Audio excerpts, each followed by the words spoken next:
Saudara, Kementerian Pertanian dan Perikanan berhasrat menjadikan daerah Keningau dan Tambunan sebagai hub pelancongan. Laporannya kita terus saja ke Sabah bersama Anicia Dollars. Silakan. Baik, Nurul. Kementerian Pertanian dan Perikanan berhasrat menjadikan daerah Keningau dan Tambunan sebagai hub pelancongan di Sabah berasaskan ekosistem sedia ada. Menterinya Datuk Seri Panglima Jeffrey Kitingan yakin kepelbagaian budaya serta keunikan flora dan fauna di daerah ini mampu menjadi daya penarik utama pelancong sekaligus meningkatkan sosioekonomi penduduk. Seperti Gunung Terusmadi, juga gua-gua sana, gua lain pun ada, sungai-sungai yang bersih. Ada juga isu canyon di sempadan Ranau dan Tambunan. Dan juga kita ada budaya yang boleh kita promosikan sebagai asas pelancongan kita di sini.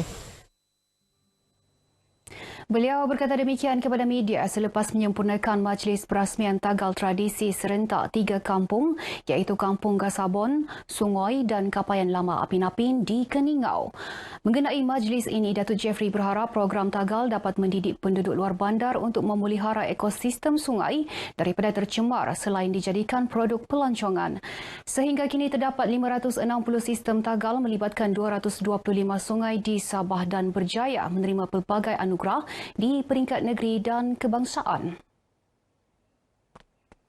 Pejabat Dewan Undangan Negeri Dun Telupit bersama Institut Kajian Pembangunan IDS akan melaksanakan kajian pelan pembangunan strategik dalam usaha menentukan hala tuju pembangunan daerah Telupit yang lebih mampan.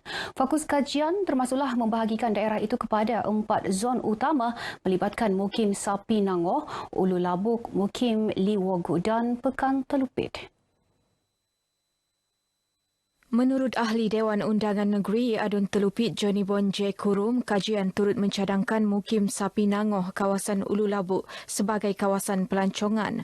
Kawasan Mukim Liwogu ini kita fokus untuk produk pertanian dan kemudian untuk di zon Pekan ini kita jadikan dia sebagai hub pentadbiran, sebagai suatu kawasan bandar. Ini yang kita bagi garis panduan kepada IDS untuk membantu saya dan menzoning kawasan daerah Telupit ini. Beliau ditemui RTM dalam majlis pemimpin bersama penjawat awam, ketua-ketua kampung dan pengerusi-pengerusi JPKK dan majlis penutupan Karnival Sukan Piala Adun Telupit sempena Hari Sukan Negara di Dewan Institut Perhutanan di Telupit. Johnny Bon memberitahu pelan pembangunan strategik tersebut dijangka dapat disiapkan hujung tahun ini sebelum diserahkan kepada kerajaan negeri. Ia bagi membolehkan agensi kerajaan yang terlibat dapat merancang sekaligus membangunkan daerah ini yang masih dikategorikan sebagai daerah belum membangun di Sabah. Mita Tabang Komuniti dan Kelab Kebajikan Raisul menyumbangkan 400 bakul makanan kepada golongan asnaf sekitar Tamparuli dan Kiulu.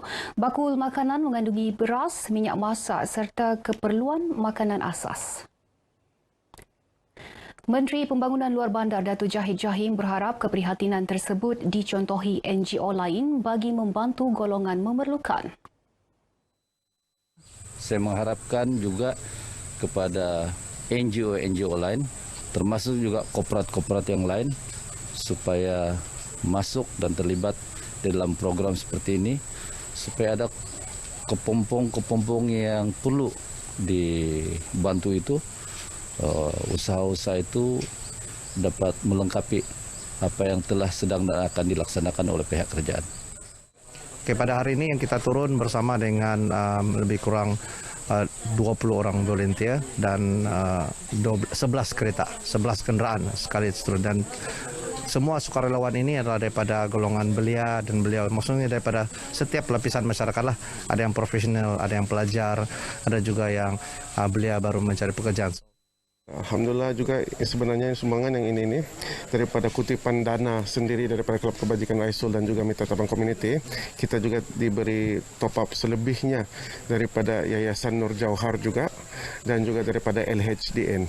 Jadi alhamdulillah dengan bantuan mereka juga kita dapat target kita yang pada hari ini yang 400 bakul makanan lah. Program berkonsepkan menyantuni ummah antara matlamat utama dalam pelaksanaan Bulan Dakwah Yadim 2.0 bermula 8 Oktober hingga 31 Disember ini. Lebih 30 program dilaksana dengan penglibatan beberapa buah masjid di negeri ini. Pengarah Yadim Sabah Ustaz Muhammad Akmal memberitahu pelaksanaan program juga bertujuan mengajak lebih ramai umat Islam mengimarahkan masjid dan menjadikan masjid sebagai institusi keagamaan menerusi pelbagai program kemasyarakatan. Jadi tarikan kita kepada masjid itu antara lainnya dengan program-program seumpama inilah.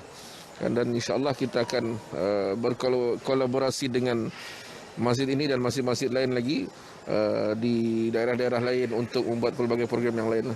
Program ini adalah satu bentuk cara berdakwah sesuai dengan masa kini bahawa Islam itu adalah ad-din, selain dari tempat beribadah di masjid, tetapi untuk membangun umat dunia akhirat sebagaimana yang dicontohkan oleh Rasulullah SAW. Beliau menyatakannya kepada RTM sebenar program bersama chef hidangan dari hotel ke masjid di Masjid Bandaraya Kota Kinabalu. Dalam program ini, Chef Nirwan Andi iaitu ketua chef di salah sebuah hotel di Kota Kinabalu berkongsi kaedah memasak beberapa menu kepada 30 peserta yang mewakili komuniti Masjid Bandaraya Kota Kinabalu dan wakil daripada badan bukan kerajaan NGO.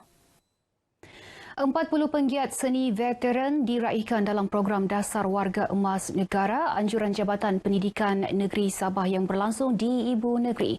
Veteran yang diraihkan antaranya terdiri daripada penyanyi, pelakon, penulis dan penari.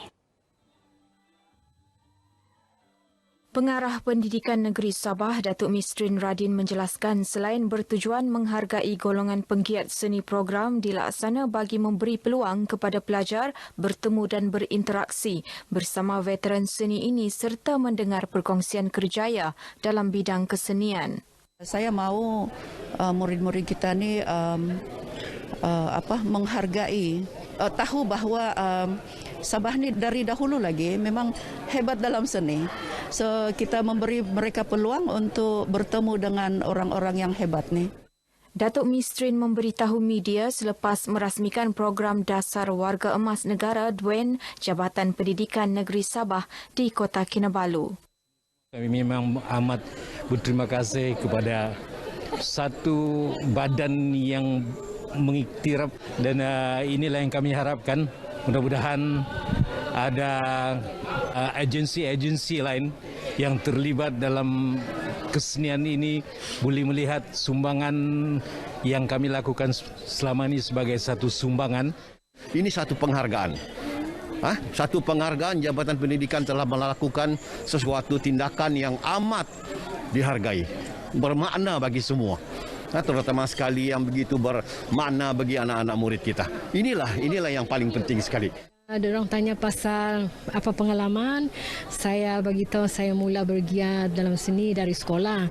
Tetapi yang betul-betul di hadapan kaca TV bermula 1976. Menjadi salah satu suntikan bagi semua pelajar, bagi kami untuk meneruskan dan bergiat aktif lagi dalam bidang kesenian. 40 pelajar sekolah menengah yang terlibat aktif di sekolah dalam bidang kesenian seperti nyanyian, lakonan dan tarian terpilih hadir dalam majlis ini. Baik, sekian paparan dari negeri di bawah Bayu. Teruskan kesetiaan anda bersama Berita Wilayah. Untuk berita seterusnya kita kembali ke Angkasa Puri bersama Nurul. Silakan Nurul.